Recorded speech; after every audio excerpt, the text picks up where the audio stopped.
अभी तक हमने ख़त्म किया हमारे दो topics, Euclid's division lemma and algorithm, and उसके बाद हमने ख़त्म किया फंडामेंटल थ्योरम ऑफ अरिथमेटिक। ये दोनों टॉपिक खत्म करने के बाद हमने 10 इंपॉर्टेंट क्वेश्चंस किए हैं, एंड वो सारे के सारे जो क्वेश्चंस हैं वो एग्जाम पॉइंट ऑफ व्यू से बहुत ज़्यादा इंपॉर्टेंट है। एंड उसके बाद ये दो टॉपिक खत्म होने के बाद जो हमारा आज का टॉपिक है that is revisiting irrational numbers. Okay, मैंने आपसे बताया था कि इर्रेशनल नंबर्स के बारे में आपने क्लास 9th में भी पढ़ा है कि इर्रेशनल नंबर्स क्या होते हैं। 10th क्लास में हमने जो इंट्रोडक्शन पार्ट था वहाँ पे हमने जो है डिस्कस किया है कि जो इर्रेशनल नंबर्स हैं उनका डेसिमल एक्सपेंशन कैसा होता है। If you remember, decimal expansion for irrational numbers is non terminating and non repeating. Okay, तो इर्रेशनल नंबर्स के बारे में आपको बेसिकली मालूम है, बट 10th क्लास में आप क्या करने वाले हो कि आपके पास एक इर्रेशनल नंबर दिया जाएगा एंड आपको कहा जाएगा कि प्रूव करो कि ये जो है एक्चुअली में इर्रेशनल है। Okay, and that is why ये जो है थोड़ा सा नया हो जाता है आप लोग के लिए, बिकॉज यहाँ पे आपको प्रूव करना है कि कोई एक नंबर जो है वो इर्रेशनल है तो क्यों है या फिर कैसे है। Okay, so to prove questions like this, because इस टॉपिक के अंदर दो ही क्वेश्चन बनते हैं, एक तो ये हो गया आपका डायरेक्ट √5 को इर्रेशनल प्रूव करो, या फिर ऐसा कोई जहाँ पे वो जो इर्रेशनल नंबर है वो किसी एक पर्टिकुलर नंबर में किसी एक पर्टिकुलर टर्म के साथ जो है लिंक्ड होगा, आपको उसको इर्रेशनल प्रूव करना होगा। तो ये दो टाइप के क्वेश्चन बनते हैं यहाँ पे। ओके, एंड इनको प्रूव करने के लिए हमें एक थ्योरम चाहिए, जो थ्योरम मैंने यहाँ पे लिख के रखा हुआ है। थ्योरम में क्या कहा गया है वो देखते हैं पहले। हमसे कहा गया है let p be a prime number if p divides a square then p divides a where a is a positive integer. अगर आपके पास कोई सा भी प्राइम नंबर है जो कि p हमने लेके रखा है यहाँ पे, let we have a prime number that is p and p divides a square, p जो है किसी स्क्वायर नंबर को जो है डिवाइड करता है, तो p जो है वो a को भी डिवाइड करने वाला है। ओके, जिसका वो स्क्वायर है, where a is a positive integer. Example अगर मैं समझाने जाऊँ आपको, एक परफेक्ट स्क्वायर ले लेते हैं हम, जैसे 36 हो गया, राइट। 36 हमें मालूम है किससे डिविजिबल है, 2 से डिविजिबल है। अगर 36 हमारा 2 से डिवाइड हो सकता है, ओके, अगर इसमें डिवाइड करने जाऊँ तो 36 जो है वो हमारा 2 से डिवाइड हो रहा है, तो इसका जो स्क्वायर रूट है, मतलब ये किसका स्क्वायर है, 6 का स्क्वायर है, तो 6 जो है वो भी 2 से डिवाइड होने वाला है, राइट। हमसे यही कहा गया कि if a number p, okay, this p 2 जो है मेरा प्राइम नंबर है, दैट वी नो। अगर 2 36 को डिवाइड कर सकता है, 2 अगर 6 के स्क्वायर को डिवाइड कर सकता है, तो 2 जो है वो 6 को भी डिवाइड करेगा। ओके, ये सिंपल सा थ्योरम है हमारा। इस थ्योरम को यूज़ कैसे करेंगे वो समझते हैं। ओके, एंड जो मेथड आप सीखने वाले हो यहाँ पे प्रूव करने के लिए, उस मेथड का नाम जो है वो देखते हैं क्या है। हमें कहा गया प्रूव करने के लिए, prove that √5 is irrational. Okay, prove करना आसान नहीं है, ओके, बिकॉज हमें मालूम है कि ये जो स्टेटमेंट है दैट इज ट्रुथ, एक फैक्ट जैसा है। ओके, बट यहाँ पे उसी चीज़ को प्रूव करने के लिए कहा गया है। तो आप ऐसे केसेस में क्या करोगे, हम पहले मान के चलते हैं, हम अज्यूम करते हैं कि जो स्टेटमेंट हमें दिया गया है जिसे हमें प्रूव करना है, वो जो स्टेटमेंट है वो क्या है, गलत है। ओके, एंड स्टेटमेंट अगर गलत है, उसके बाद आप उसको सॉल्व करना शुरू कर रहे हो, and at any point if you reach a conclusion कि हम जो कुछ कर रहे हैं वो सब गलत हो रहा है, and that mistake is because of our assumption, तो क्या हो जाएगा, आप अल्टीमेटली प्रूव करोगे कि हमारा एजम्पशन रॉन्ग था एंड ये जो स्टेटमेंट है दैट इज एग्जैक्टली ट्रू, या फिर ये जो है एक फैक्ट है, ये प्रूवन स्टेटमेंट है। ओके, तो इसलिए अभी आपको शायद समझ ना आया हो, बट हम लोग एक बार प्रूव करते हैं, उसके बाद I will make you understand this. यहाँ पे हमें √5 को इरेशनल प्रूव करने कहा गया। ओके, और जो मेथड हम यूज कर रहे हैं that is known as contradiction to assumption. Okay, contradiction to assumption. Assumption हमारा क्या होने वाला है, दैट जो हमारा क्वेश्चन जो हमें प्रूव करना है वो स्टेटमेंट क्या है, गलत है। ओके, हम अज्यूम करेंगे कि ये जो स्टेटमेंट है वो गलत है, एंड उसके बाद लास्ट में हम क्या करेंगे, उसको कॉन्ट्राडिक्ट करेंगे। कॉन्ट्राडिक्ट मतलब हमने जो अज्यूम किया उसी को गलत प्रूव किया हमने। Okay, so contradiction to assumption. Let us start with this. हम पहले अज्यूम करेंगे हमारा एजम्पशन स्टेटमेंट क्या होने वाला है। Prove that √5 is irrational. √5 irrational prove करने का आगे हम अज्यूम करते हैं कि √5 जो है इरेशनल नहीं है, या फिर आप अज्यूम करोगे कि √5 जो है इज रैशनल। तो अज्यूम कर लेते हैं √5 इज रैशनल, राइट। सो हमारा अजम्पशन हो गया that √5 is rational, so √5 can be written as p/q form. Okay, √5 can be written as p/q, इस फॉर्म में अगर लिखा जा सकता है। हमें मालूम है क्या होगा, q should not be equal to 0, and दूसरा कंडीशन क्या होता है, p and q are coprimes. Very important, सबसे ज़्यादा इंपॉर्टेंट ये है कि √5 अगर p/q फॉर्म में है तो q should not be equal to 0, जैसा रैशनल नंबर का डेफिनेशन है हमारा। At the same time p and q जो है वो क्या होंगे, को प्राइम होंगे, मतलब इनके बीच में कोई भी कॉमन फैक्टर नहीं है। कोई दो नंबर अगर को प्राइम है, अगर p एंड q इंटीजर्स है हमारे और ये को प्राइम है, मतलब इनके बीच में कोई कॉमन फैक्टर नहीं है। फॉर एग्जाम्पल अगर मैं 5/4 कह दूं तो इनको आप फर्दर डिवाइड नहीं कर सकते हो बिकॉज इनके बीच में कोई कॉमन फैक्टर नहीं है। इसलिए आप क्या कह सकते हो कि 5 एंड 4 आर को प्राइम्स। ओके, आई होप को प्राइम का मीनिंग समझ में आ गया। को प्राइम मतलब नंबर्स जिनके बीच में कोई कॉमन फैक्टर नहीं है।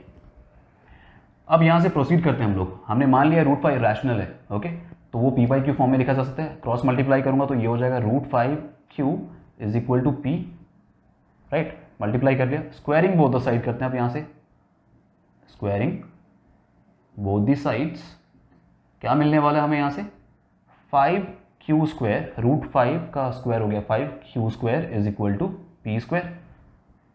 अब यहाँ से मुझे क्या समझ में आ रहा है, p स्क्वायर जो है that is 5 into Q square. p square is 5 into something, मतलब p स्क्वायर जो है वो 5 को एज अ फैक्टर रख रहा है, मतलब p स्क्वायर जो है क्या होगा 5 से डिविजिबल है। ओके, जहाँ पे भी आपको समझ में आ जाए कि p स्क्वायर या फिर कोई भी नंबर के अंदर एक फैक्टर है 5, दैट मीन्स वो जो नंबर है वो 5 से डिवाइड हो सकता है। तो आप यहाँ पे लिखोगे this implies 5 divides p square. Okay, p square में अगर 5 फैक्टर है तो 5 divides p square.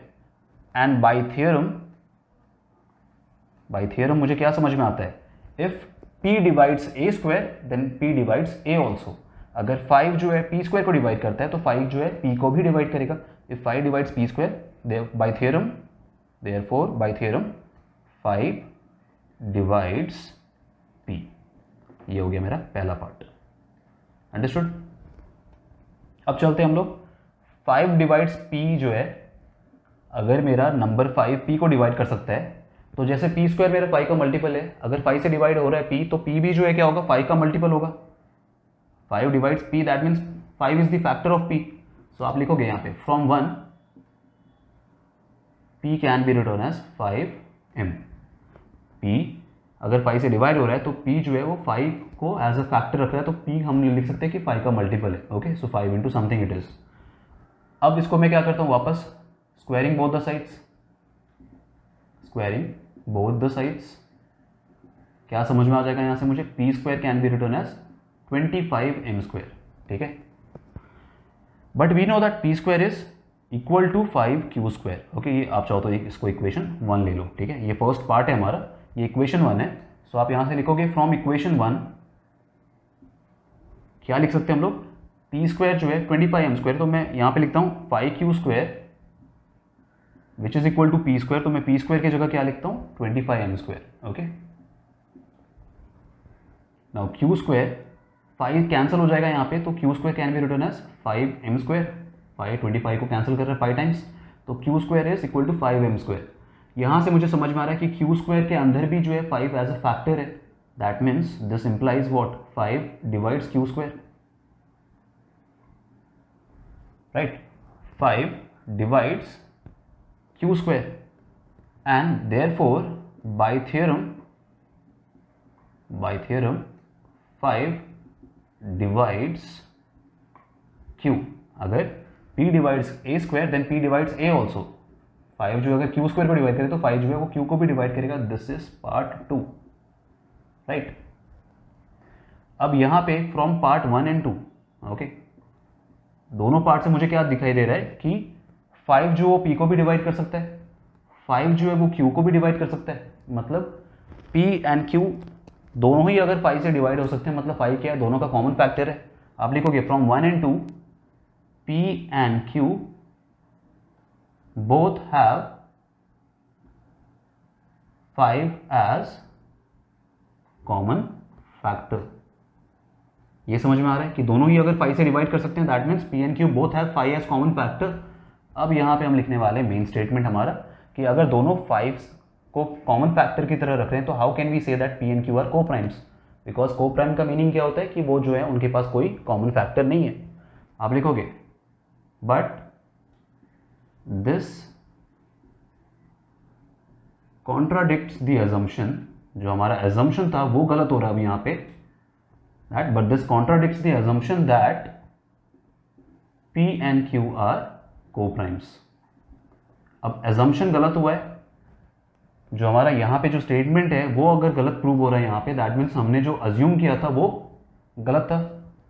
But this contradicts the assumption that P and Q are coprimes, therefore, या फिर यहाँ पे ये लिखोगे आप, this contradiction has arisen because of our wrong assumption. Okay, आपने कुछ गलत अज्यूम किया तभी यहाँ पे जो है लास्ट में हमें क्या मालूम पड़ रहा है कि ये जो हमने किया है वो सब कुछ गलत है। सो आप लिखोगे this contradiction has arisen because of our wrong assumption, और अगर हमारा एजम्पशन ही गलत है that means root 5 is not rational, या फिर root 5 is irrational. Okay, therefore root 5 is irrational, hence proved. Okay, I hope this is understood. एक और बार समझते हैं हमने एग्जैक्टली क्या किया इस क्वेश्चन में। आपको ये थ्योरम में समझा देता हूं कि P अगर किसी नंबर को, जैसे मैंने आपको समझाया कि 36 को अगर 2 डिवाइड कर रहा है तो 6 को भी 2 डिवाइड करने वाला है। ओके, सेम स्टेटमेंट है जो कि हम इसमें इंप्लीमेंट कर रहे हैं। क्वेश्चन हमसे कहा गया था कि रूट 5 को इरैशनल प्रूव करना है। कॉन्ट्राडिक्शन टू अजम्पशन यूज कर रहे हैं, मतलब हम जो अज्यूम कर रहे हैं उसी को गलत प्रूव कर देंगे तो हमारा जो स्टेटमेंट है वो प्रूव हो जाएगा। तो कॉन्ट्राडिक्शन टू अजम्पशन में हमने अज्यूम किया है कि जो रूट 5 है वो नॉट इरैशनल है, मतलब रूट 5 जो है वो रैशनल है। सो रूट 5 इज रैशनल, मतलब it can be written as P by Q, जहाँ पे Q should not be 0, and standard form के हिसाब से P एंड Q जो है वो क्या होंगे, को प्राइम होंगे, इनके बीच में कोई कॉमन फैक्टर नहीं होगा। ओके, क्रॉस मल्टीप्लाई करने के बाद हमने होल स्क्वायर किया है, वहाँ से मुझे समझ में आ गया कि पी स्क्वायर के अंदर 5 एक नंबर दिख रहा है मुझे, मतलब P square is having 5 as a factor, right. वही हमने लिखा है कि 5 जो है वो पी स्क्वायर का फैक्टर है, तो 5 जो है वो पी का भी फैक्टर होगा। पार्ट 1 हो गया हमारा। 5 जो है वो पी का फैक्टर है, मतलब P can be written as 5 का multiple, P is 5m, square किया तो यहाँ पे ये समझ में आ गया। इक्वेशन 1 के साथ हमने कंपेयर किया यहाँ पे, तो ये हमें मिल गया क्या, Q square is also 5 into something, मतलब 5 is a factor of Q also. 5 अगर क्यू स्क्वायर को डिवाइड करेगा तो 5 जो है क्यू को भी डिवाइड करने वाला है। That means P and Q, part 1 part 2 से समझ में आ गया कि दोनों के पास ही 5 जो है एज अ कॉमन फैक्टर है। But this goes against our assumption that they are coprime. Coprime में मतलब कोई कॉमन फैक्टर नहीं है। So this contradicts the assumption that P and Q are coprimes. Contradiction क्यों हुआ है, because of our wrong assumption. Assumption गलत है, मतलब रूट 5 जो है क्या है वो इरैशनल है, हेंस प्रूव्ड। अब ये अगर समझ में आ गया है तो this was the lengthiest question. इसके बाद वाला जो पार्ट है वो थोड़ा सिंपल हो जाता है समझने के लिए। लेट अस सी उसमें क्या किया जाएगा। अगर ये समझ में आ गया तो सेकंड क्वेश्चन थोड़ा आसान हो जाएगा आपके लिए। तरीका वही सेम है, prove that 3 + 2 root 5 is irrational. तो आप अज्यूम करोगे, यहाँ पे हमारा एजम्पशन हो जाएगा लेट, ओके, अजम्पशन लेट क्यों कर रहे हैं, अजम्पशन क्या है हमारा, 3 + 2 रूट 5 जो है दैट इज इरैशनल प्रूव करना, तो हम मानेंगे रैशनल है, 3 + 2 root 5 is rational. Okay, same उल्टा अज्यूम करना हमेशा। तो prove that 3 + 2 root 5 is irrational, हमने मान लिया assumption is 3 + 2 root 5 is rational, मतलब 3 + 2 root 5 can be written as P by Q, where Q is not equal to 0, P and Q are co-primes। ये co-prime वाला statement सबसे ज़्यादा important है, because यहीं से हमारा कॉन्ट्रडिक्शन आता है। तो ये हो गया हमारा स्टेटमेंट। अब यहाँ पे क्या करोगे आप, 3 को उधर भेज दोगे, तो 2 root 5 can be written as P by Q - 3। 2 root 5 simplify करते हैं तो this is P - 3Q upon Q। ध्यान रखना P एंड Q ये सारे के सारे नंबर्स क्या हैं, इंटीजर्स हैं हमारे। ओके, 2 को नीचे भेज देता हूँ तो रूट 5 आ गया हमारा कितना, P - 3Q upon 2Q। Okay, P and Q are all integers. तो इस इंटीजर को अगर आप आपस में प्लस माइनस करने जाओ, मल्टीप्लाई करने जाओ, डिवाइड करने जाओ, आंसर जो आता है वो हमेशा क्या होता है, इंटीजर ही होता है।